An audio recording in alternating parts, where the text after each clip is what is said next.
मोहतरम नाजरीन अस्सलाम वालेकुम रहमतुल्लाहि व बरकातुहू। छोटी सी वीडियो में नुस्खा बहुत ही बड़ा और कीमती नुस्खा है ख़ारिश के लिए, एलर्जी के लिए, खुजली के लिए।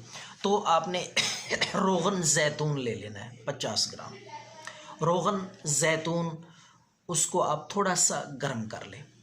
उसके बाद आपने अजवाइन देसी 2 चम्मच अजवाइन देसी, उसको पहले बारीक करना है, सफ़ूफ बना के कूट के या ग्राइंड करके वो 2 चम्मच आपने अजवाइन का वो सफ़ूफ उस तेल में डाल लेना है। उसके बाद आपने एक काफूर की टिकिया, उसको भी बारीक करके अच्छी तरह आटे की तरह बना के वो भी आपने उस जैतून के तेल में, ये दोनों चीज़ें अजवाइन का सफ़ूफ और काफूर अच्छी तरह मिक्स करें। तो ये आपका ख़ारिश के लिए नुस्खा तैयार है। रात के वक़्त इसको इस्तेमाल करें, मुतासरा जगह पे लगाएं लेप की तरह, और सुबह उठ के धो लें। इंशाअल्लाह ख़ारिश नहीं रहेगी। ये सादा सा इफ़ेक्टिव नुस्खा ज़रूर ट्राई करें। दुआओं में याद रखें। अल्लाह हाफ़िज़।